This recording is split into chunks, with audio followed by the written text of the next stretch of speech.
안녕하세요. 최근에 동생으로 부친하신 새순물이 있습니다. 그런데 조금 어처구니 없는 일이 일어났어요. 결혼을 앞둔다며 저와 시를 따로 불러놓은 적이 있었어요. 그 전에 별로 좋지 않은 관계였었기 때문에 가기 싫었는데 이미 예약한 상황이라며 저도 참석해야 된다고 했어요. 그래서 어쩔 수 없이 동생이 예약한 음식점에 들어가야 했습니다. 시모와 동생은 일찍 도착해 먼저 자리에 앉아 대화를 주고받고 계셨어요. 그런데 제가 앉자마자 어색한 웃음으로 인사를 하던 동생이 음식을 주문했는데 나온 음식을 보자마자 기분이 정말 안 좋아졌어요. 집안 분열을 조장한 동서의 행동과 말투가 결국 싸움으로 이어져 버리게 되었습니다. 이런 심각한 문제가 생기기 시작한 건 몇 달 전, 동서가 시동생과 결혼을 하겠다고 인사를 오면서였어요. 솔직히 말해서 저는 동서의 얼굴을 보는 순간 어떤 성격을 가지고 있을지 감이 어느 정도 왔었어요. 하지만 시동생은 동서에게 푹 빠져서 헤어나오지 못하고 있는 상황이었죠. 동서의 눈빛은 상당히 욕심이 많아 보였고 자기가 원하는 것은 무엇이든 자기 소유로 만들고 싶어하는 그 모습이 대화를 나누면서 드러났습니다. 충분히 느꼈습니다만 시부모님은 여우 같은 동서의 행동에서 벗어나지 못하고 계셨어요. 거기까지는 어떻게든 그렇게 넘겼는데 저를 바라보던 동서가 외증한 말에 네 결혼이 진행되면 집안이 풍년을 맞을 것 같은 강한 느낌이 들어 동서가 돌아간 뒤 조심스럽게 말씀을 꺼냈어요. 뭐라고 지금, 그러니까 결혼을 반대한다고 그러했니? 아니 뭐가 부족해서 결혼을 반대하겠다는 거야? 너는 그 사람에게 열등감을 느끼고 있는 거 아니고. 내가 봤을 때 너보다 모든 면에서 월등하니까 그래서 결혼을 반대하는 것 같은데 학력이 높고 가정 환경도 좋은 거고 거기에다가 직업까지 좋으니 너랑 얼마나 비교가 될까. 나는 너를 며느리로 받아들인 걸 후회하고 있는데 뭘 잘난 것 같다고 결혼을 반대한다는 말이 나와. 내가 결혼을 허락할지 말지? 의견을 물어보려고 너를 불렀다고 생각했지. 자리만 채우라고 불렀어. 너에게 새 며느리를 평가하려고 부른 게 아니야. 쓸데없이 분위기를 흐리지 말고 할 일이 끝났으면 그만 가봐와. 엄마 정말 예민하게 왜 그래요? 오늘 중요한 날이어서 서둘러 오라고 하니까 집에 오자마자 예비 식구가 오기 전까지 제대로 쉬지 못하게 함부로 해버리는군요. 온갖 잡일은 다 시켰으면서 우리는 의견도 못 내요. 분위기 처리하지 말라고요. 그게 고생한 사람한테 지금 할 말이에요. 엄마가 이 사람 마음에 안 들어 하는 건 알고 있지만 그렇다고 재수씨 인사 오남다고 고생하며 음식 준비한 사람한테 고생했다는 말은 해주기는커녕 상처 주는 말에 정말 질려버렸어요. 이럴 거면 뭐하러 불렀어요? 저도 재수씨 오늘 처음 봤지만 그닥 좋은 사람은 아닌 것 같아요. 아무래도 부유하게 살아온 만큼 남을 쉽게 생각할 수도 있겠죠. 그런데 이 자리는 상당히 어려운 자리 아니에요? 말도 가려서 해야 되는데 본인이 하고 싶은 말은 다 하면서 남이 상처를 받든 말든 그건 아예 신경 쓰지도 않잖아요. 요즘에는 모든 사람들이 그렇다고 하네요. 솔직히 말해서 무슨 문제가 있는지 알 수 없어서 나는 행복하다고 생각해요. 자신의 감정을 표현하는 것은 매우 좋다고 생각하지만 속으로만 생각하고 있던 그 사람보다 더 나은 것 같아요. 그렇네요. 그렇다면 나도 하고 싶은 말을 할 수 있겠네요. 어머님이 상처를 받든 말든 제 감정대로 행동해도 된다는 거예요. 제가 불만을 표현하면 그 사람은 화를 내며 난리를 치더라고요. 그러면서 너무 침착하게 대응하더라고요. 기억하시나요? 명절날 혼자 음식을 만드는 것이 너무 어려워서 그 사람에게 도와달라고 한마디 했더니 집이 마치 송아지 나온 것처럼 뒤죽박죽이 되었어요. 그때 몸이 너무 아파서 도움을 요청했는데 욕인 부탁을 해버렸어요. 어머님은 주방에 자기 아들이 들어오겠다고 한바탕 난리쳤을 때 2번 다시 오고 싶지 않았는데 며칠 지나고 나서 귀찮은 일을 혼자 하셔야 해서 저한테 마음에도 없는 미안하다는 말에선 또 다시 불러내서 일을 시켰을 때 정말 서운하고 상처를 많이 받았는데도 가족 간의 분열을 일으키고 싶지 않아 참았었어요. 오늘도 제가 이런 말씀드리는 건 가족을 위해서예요. 도련님이 데려온 예비동서를 개인적인 감정으로 마음에 들지 않는다고 결혼에 대해 반대한 건 아니라고요. 어머님은 그냥 집 안 좋고 능력 좋으니까 허락한 거 아니에요?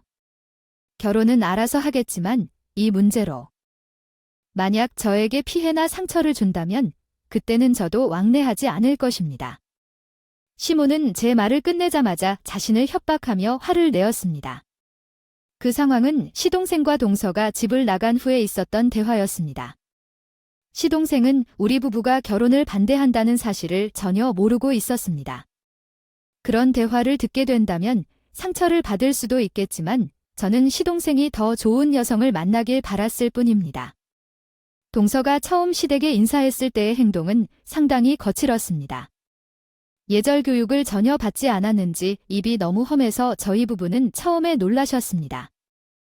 부모님도 당황한 듯 보였지만 집안이 좋고 사업도 크게 하고 있어 시모는 놓치기 싫었던 것 같아요. 음식점을 3곳 정도 운영하고 있고 거기서 벌어들이는 수익도 상당한 것으로 보였어요. 시동생은 대기업에서 근무하고는 있지만 벌어들이는 수익이 다르기 때문에 부모님은 그런 동선을 놓치고 싶지 않았고 눈앞에 돈이 보이니까 무슨 말을 해도 다 넘어갈 수 있었던 거였습니다. 저와 시모가 동선 인사 온다고 힘들게 만들어 놓은 음식들을 한 입 빼어 물더니 인상을 팍 쓰면서 그 자리에서 입안에 있던 음식을 뱉어버리더라고요. 그리고 이런 음식을 먹을 것이면 그냥 시키고 먹는 게 나을 것 같다며 정성을 다해 음식을 만든 노력을 생각하지 않고 거침없이 말을 하는 동생의 모습이 저에게 큰 실망을 안겨줬어요. 초면에 그런 말을 할 수 있는 누가 있겠어요? 아무리 자신의 입맛에 맞지 않는다 해도 막말을 하는 사람을 어떻게 가족으로 받아들여야 할까요? 그래서 시동생이 결혼에 대해 다시 생각해보는 게 좋을 것 같다는 의견을 말했던 건데 당장 눈앞에 보이는 재력 때문에 우리 부부의 의견은 전혀 듣지 않았습니다. 지동생은 동생에게 콩깍지가 완전히 쓰인 상태라 이런 점을 바로 잡으려면 시부모님이 개입해야 하는데 오히려 하루 빨리 결혼식을 올리려는 모습들이 너무 불안해 보였어요. 결국 우리 의견은 고려해주지 않고 일사천리로 결혼식을 올리게 되었던 거죠. 사람을 겉모습만으로 판단해서는 안 된다고 했지만 동서는 겉모습뿐만 아니라 모든 행동이 불량스러웠고 쟤를 형님으로 대하지 않고 자기보다 밑에 있다고 여기고 있었어요. 잘못된 점을 명확히 짚고 넘어가야 할 것 같아서 참다가 시댁에서 모임이 있을 때 동서와 단둘이 대화할 수 있는 자리가 마련되어서 최대한 좋게 대화를 나누려 노력했습니다. 함께 지내기 어려웠던 게 확실하니까 지동생과 결혼했다면 그에 맞게 해야겠다고 생각했습니다. 행동해야 한다고 설명하면서 어른을 공경해야 된다고 좋게 말했는데 갑자기 웃더라고요. 어른을 공경해야 된다고 했는데 저는 저보다 못한 사람에게 대우를 해줄 필요가 없다고 생각합니다. 저보다 잘난 부분이 있어야 뭐라도 배우는 법이죠. 제가 형님을 대우해주지 않는다고 느낀 듯해서 이렇게 말한 거예요. 제가 왜 그렇게 되었는지 설명해 드릴까요? 저보다 능력이 좋고 집안이 좋고 학벌이 좋아요. 모든 게 저보다 못하는데 무슨 대우를 해야 하나요? 형님이라고 부르는 것조차도 감사히 생각해야죠. 원래 저는 저보다 못한 사람에 대해서는 그냥 반말해. 어디로 갈 곳이 없는데 굳이 존대할 필요 없어. 정말 웃긴 게 몇 년 더 살았다고 해서 대우 받으려는 거야? 꼭 골빈 것들이나 그런 걸 따지더라고. 뭐 그렇다고 형님이 그렇다는 건 아니고 그래서 나는 나보다 잘난 사람과 마주했을 때나 그 사람을 대우해주지. 나보다 아래인 사람한테는 원래 사람 취급도 잘 안 해줘. 형님은 그래도 가족이니까 형이라는 말 한마디는 해야 되는 게 같아서 이렇게 불러드리는 거야? 나를 가르치려고 하지 마. 내 말에 기분 나쁜 건 아니야? 틀린 말도 아니니까? 형님도 아무 말도 못하는 것을 보아요. 나에게 대우받고 싶으면 나보다 더 잘난 사람이어야 해요. 내가 지금 말하는 것이 맞다고 생각하는 게 아니라 어이없어서 말이 나오지 않는 겁니다. 그래, 모든 면에서 월등한 건 알겠지만 그래도 사람을 함부로 판단하고 무시해서는 안 되는 거예요. 아무리 재력과 지식이 많다 해도 사람으로서 인성이 중요하다는 걸 우선시해야 해요. 제일 중요한 것을 배우지 못하면 나머지는 소용이 없어요. 지금 동서가 재력이 있어서 사람을 함부로 깔보는 것 같은데 언제까지 갈지 모르겠어요. 사람의 인생은 한 치 앞도 모를 만큼 불확실한데 그냥 지금 잘 나가니까 감정에 휩쓸려 행동한다면 나중에 큰 후회로 돌아올지도 몰라요. 이렇게 말씀드리고 싶네요. 내가 필요한 것은 동쪽 사람보다 못한 것으로 보이더라도 다른 면에서 배울 점이 있고 기본적으로 지켜야 할 것들이 있으니 그렇다는 것이야. 나는 동쪽 사람보다 며칠 살아온 지는 몇 년이고 그만큼 삶의 지식이 많다고 생각해. 상대방에 대한 예의는 반드시 배워야 할 기본적인 도리고 그걸 배우지 않았으니 앞으로 내가 무엇을 할지는 나에게 어떤 일이 있어도 지켜야 할 것들을 조금은 지켜주어야 한다는 것을 부탁하는 게 아니라 당연한 것이야. 내가 정말 이해가 안 가서 내 나이가 몇 살이지만 지금 교훈을 받아야 한다는 거야? 지금까지 살면서 누가 나에게 예의 아무도 없다고 말한 사람이 없었고 또한 나를 가르치려는 사람이 한 명도 없었어요. 동서에서 가장 큰 문제는 윗사람에 대한 기본적인 예절을 전혀 배우지 못해 자기 기분대로 행동해야 하고 상대방의 기분을 조금도 배려해주지 않는다는 것이었습니다. 이런 말을 한 것이 동서에게 감정을 격해지게 하여 흥분하고 화를 내어 시댁 집안이 떠나려 했어요. 그의 성격도 상당히 다혈질적이며 그 모습에 실망스러웠습니다. 시동생과 결혼하기 전부터 어느 정도 예상은 했지만 역시나 제가 생각했던 대로 흘러간다는 것을 보니 시댁 집안이 얼마 남지 않을 것 같다는 느낌이 들었습니다. 곧 분열이 생길 것 같아 보였고 저희 부부는 거리를 두기로 어느 정도 마음의 결정을 내린 상태였어요. 시부모님은 이미 동서에게 잡혀 살고 있었거든요. 상당히 비싼 고가의 명품을 아무렇지도 않게 선물을 주다 보니 동서가 어떻게 행동하든 그런 건 전혀 신경을 쓰지 않았습니다. 서로 편하게 지내면 되는 거지?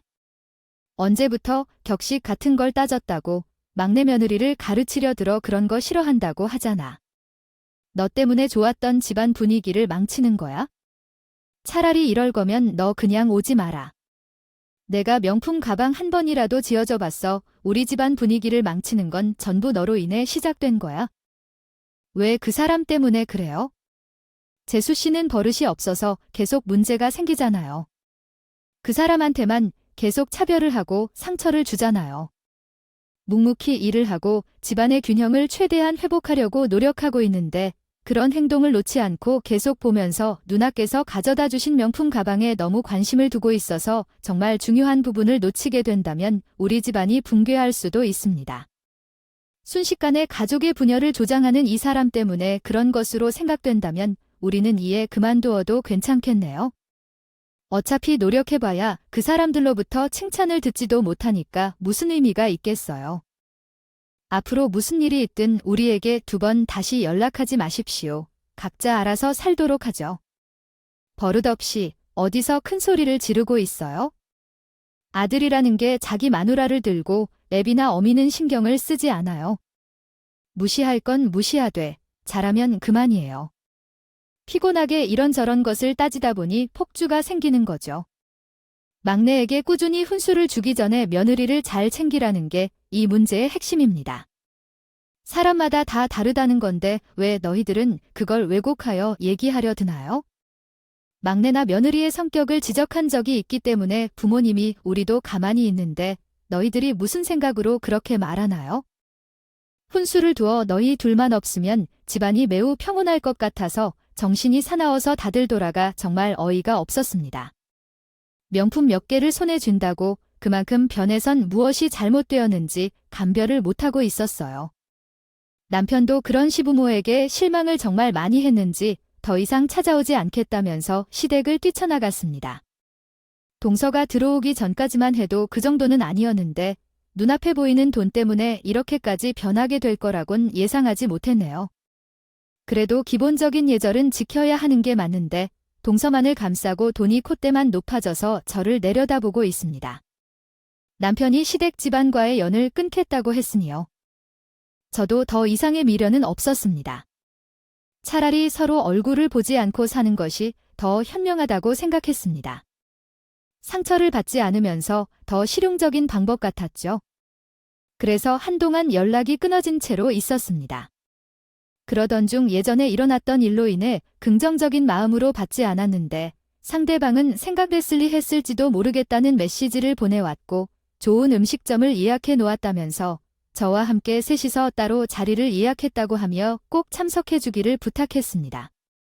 이 일로 평소와 다른 모습을 보인 동서에 대해 깊은 고민이 들었습니다. 진지한 이야기가 있을 때 조금 불안했어요. 제가 예상하지 못했던 사건이 발생할 수도 있을 것 같아서 또 다시 상처를 받는 것보다 차라리 가지 않는 게 좋을 것 같아요. 동서의 문자에는 답장을 하지 않았어요. 그러나 다음 날 동서가 아침 일찍 다시 전화를 걸었기에 확실한 의사 표현을 위해 전화를 받았습니다. 동서는 내가 전화를 받자마자 혀가 말려서 말투가 조심스럽게 변하면서 결혼 후 제대로 된 식사 자리를 마련하지 못해 마음이 계속 쓰였다며 중요한 대화를 해야 할 것이라며 반드시 나와달라고 부탁했습니다. 시작했습니다. 평소와는 다른 동서의 모습에 뭔가 불안했지만 동서가 무슨 말을 하려는지 알아보기 위해 약속 장소로 찾아갔습니다. 동서가 예약한 식당에 들어가니 시모와 동서가 진지하게 대화를 주고받고 있었어요. 제가 왔다는 걸 알고 어색한 미소와 함께 음식을 주문했는데 제 앞에는 짜장면 한 그릇과 동서의 말에 따라 제 기분이 확 상해졌습니다. 동서는 갑자기 저에게 조건을 냈어요.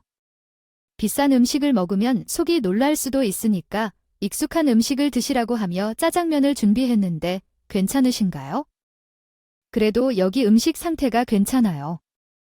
저도 자주 먹는데 기분 나쁜 게 아니죠. 음식이 중요한 게 아니라 오늘날 형님을 부른 이유가 중요한 거예요. 어머님 것과 비교되어 너무야 방하는? 어머님이야 건강 생각도 하셔야 하고 워낙 입이 고급스러워지셔서 샥스핀 정도는 드셔야 되거든요.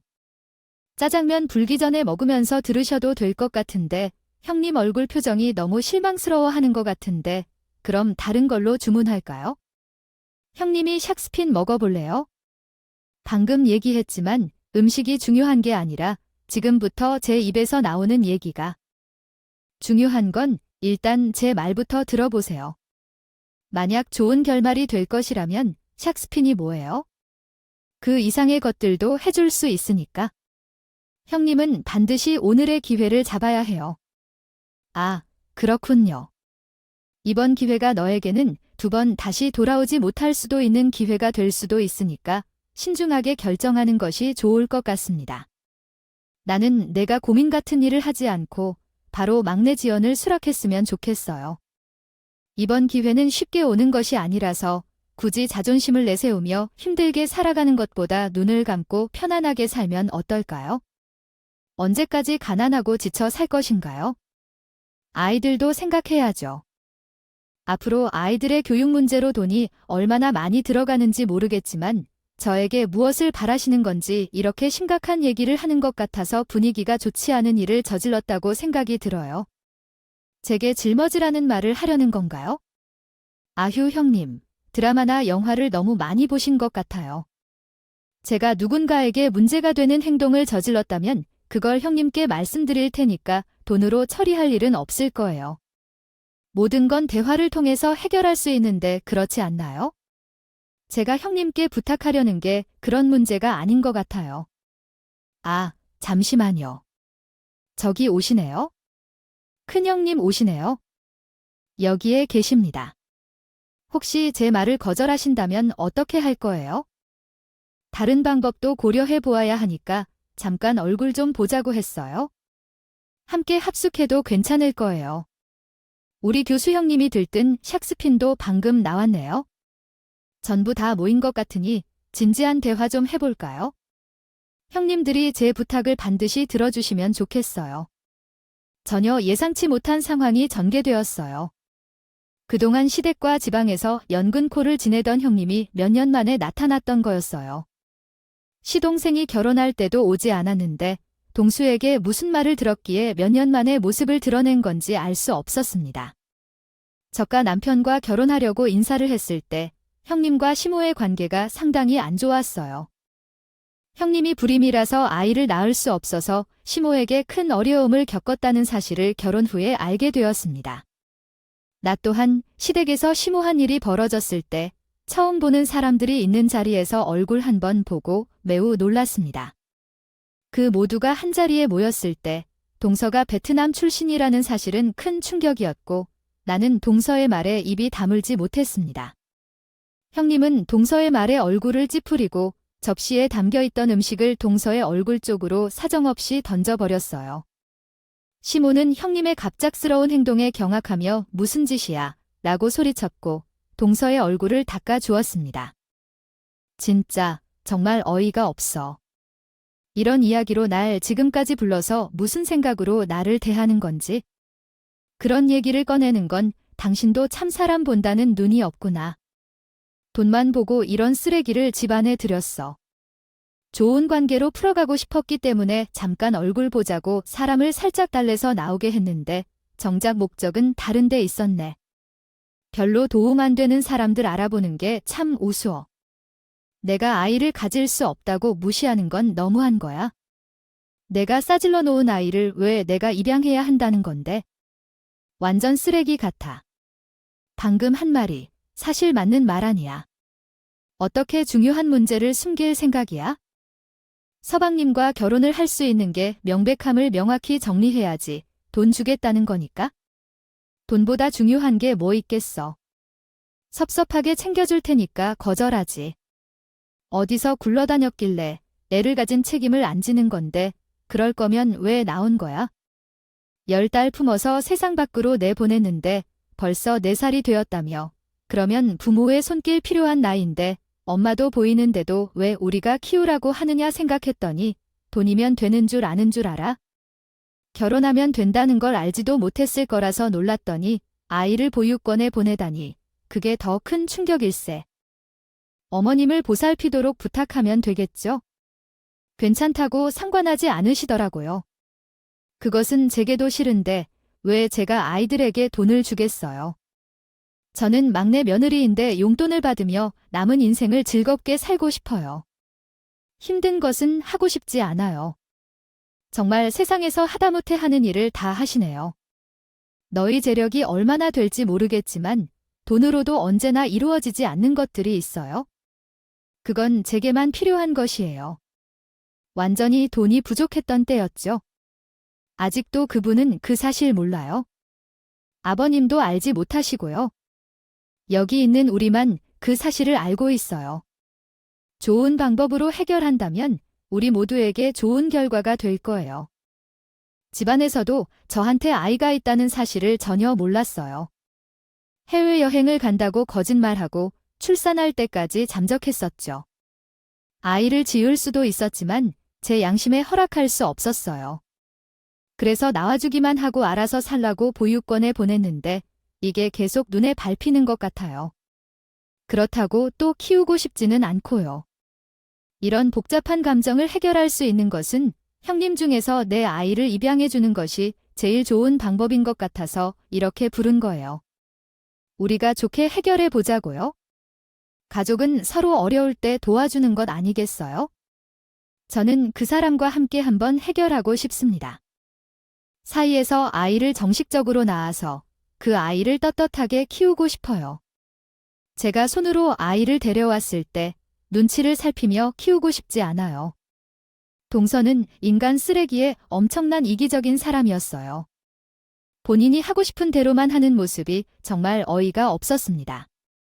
오랜만에 본 첫째 형님을 보았는데 분노가 가라앉히지 못했어요. 형님은 아이를 가지지 못해서 힘들어하고 있는데 동서는 아이를 물건처럼 생각하는 모습에 화가 머리끝까지 올라온 것 같았죠. 형님이 이 문제에 대해 그냥 넘어가지 않을 거라면서 자리에서 일어나 밖으로 나갔습니다. 시모가 다시 좋게 얘기하려고 붙잡았지만 소용이 없었어요. 동서는 끝까지 정신을 못 차렸고 나에게 좋은 기회가 놓치지 않도록 어린이 입양 문제를 진지하게 고려하라고 이야기했더니 제 바로 앞에 있는 짜장면을 주워들며 동서의 얼굴을 향해 내렸습니다.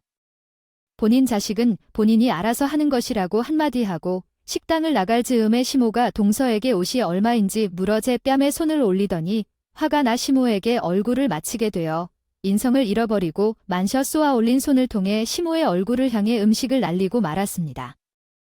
안주머니에 들어있던 내 명함을 두 사람 앞에 던져버린 뒤 식당을 뛰쳐나왔습니다.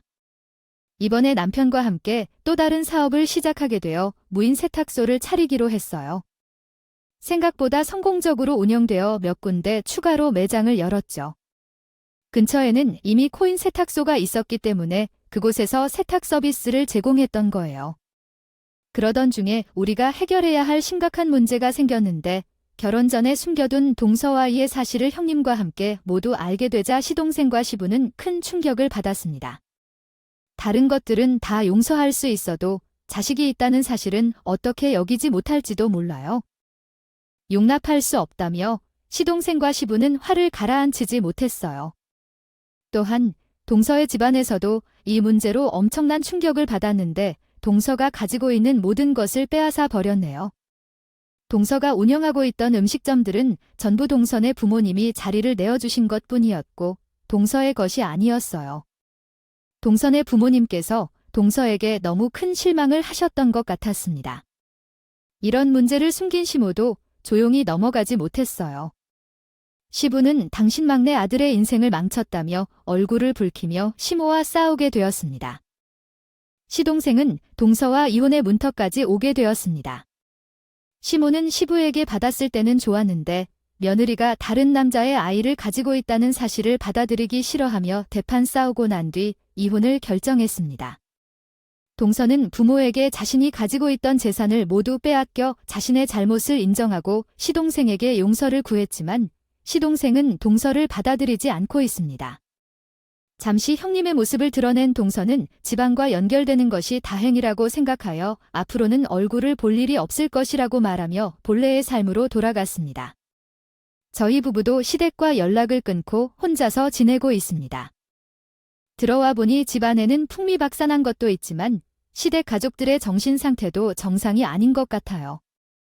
그런 집안에서 남편만 정상이라는 것도 정말 신기합니다. 앞으로는 2번 다시 얼굴을 볼 일이 없을 것이고 평생 마주치지 않았으면 좋겠어요. 재산을 내어주셔서 감사합니다.